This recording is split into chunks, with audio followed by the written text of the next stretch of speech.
Well, it's been a while since I've made a video for you guys, so I thought maybe I should do that. I hope all of you are currently safe and able to stay home without going crazy.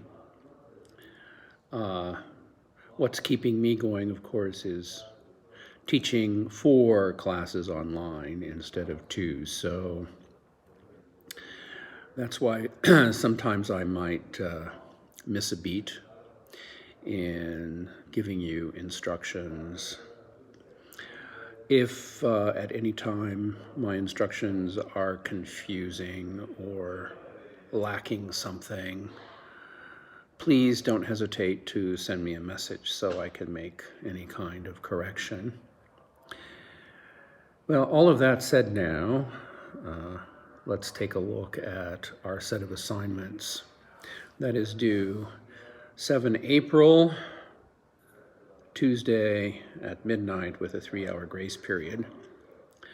First, I want to say that I've been not assigning late penalties for any work turned in late to give everyone an opportunity to get settled, as all of our courses have transitioned to the online format. We've already been there, and all of you should now, or by now, be comfortable working online with this class as well as any of the others that have gone online for you. I hope that all of the other classes you're taking online are working out for you and that the professors know what they're doing. Sometimes I wonder if I know what I'm doing. We're all in this together. So be patient with everyone. Be patient with your instructors. Sometimes it's a little hard to communicate everything online and be clear and be relevant. I know sometimes when I communicate, I'm kind of abrupt. And a lot of your professors will be like that. You will think, oh my God, did my professor actually say that online, typing it in? So try not to be so sensitive about that. We're all trying very hard to get it right. And eventually everyone will. Well, you already have familiarized yourself with Malcolm X by viewing the Malcolm X film and writing a film review and exploring some of the background information on Malcolm X. So all of this background is really good to understanding the situation around the article that he's written regarding can prison be a school? And of course, I think we're finding out that indeed it can be. It depends on the person, of course, in any kind of situation. You know, can we actually learn online? Well, that depends on you, doesn't it? And of course, we as professors try to be as helpful as we can, but sometimes we do get it right and sometimes we don't. And when we don't, we will apologize. At least I'll apologize. So I want you to read again, Can Prison Be a School? And a couple of times. And of course, during the critical reading phase, there is a set of questions under the link titled What You Need to Know in Order to Understand and Write about Can Prison Be a School? So when you work with these set of questions during critical reading, please highlight or underline the parts of the text that will help you answer those questions. And don't go into the discussion until you can answer all of the questions, please. It's kind of important. And then once you can do that, and you're very familiar with the article, then you want to go into the discussion forum, where you will see the 7 questions again, and you are to choose just one of them to respond to in the forum. All right, click on the one that you want to respond to. Don't click on the reply button after the directions. That's important that you don't do that. I will delete anything that has been put right after the discussion. If you click on that and put it after the discussion, you need to choose 1, 2, 3, 4, 5, 6, or 7. You need to choose one of the questions and respond to one of the questions. Now, it's also important that you choose a question that no one else has answered first. And you'll look through them. Is there a question no one else has answered? Then choose that one. If everyone has answered a question, then you choose the question to answer that has the fewest number of responses, because I want there to be an equal number of responses to all of these questions. So that's important. That's why you need to be able to respond to any of the questions. Now, if by chance there are fewer responses for either 6 or 7 because they're kind of long questions and so forth, those who have the opportunity to respond to those 2 questions will get a little bump in their score. I think it's only fair, but don't worry about that. It's not that big a deal.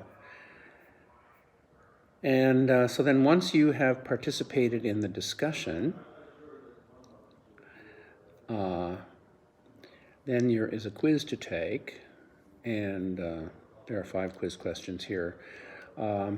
This should be fairly easy. Before you take the quiz, please go through the discussion again and look at how people are answering the questions and be able to answer any of the questions. Now, in the quiz, there are 5 questions connected to those questions and connected to the reading. You have to answer all of the questions in the quiz. Should be no big deal. Everyone should be able to answer them. It's an open source. You can, look in your reading. You can look at the questions again. What is really important is how you respond to the questions, how you write the answers to these questions. You have a certain number of sentences to write in a paragraph, and I'll be looking at how well you write your responses. So a lot of the score you receive on this quiz will not be about the correct answer, because you probably will be able to get the correct answer, not a big deal. But how you respond to the questions with the correct answer, grammatically, how well written they are, etc., and that will determine a large part of your score. So keep that in mind. Don't take the quiz until you're ready to. And then finally,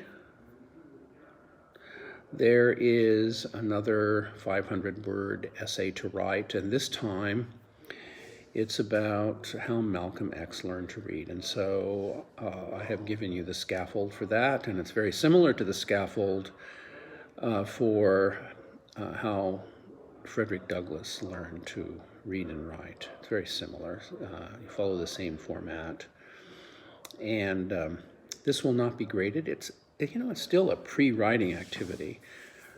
These are all things we're doing before we write our big first major college paper that's going to be about 3.5 to 5 pages.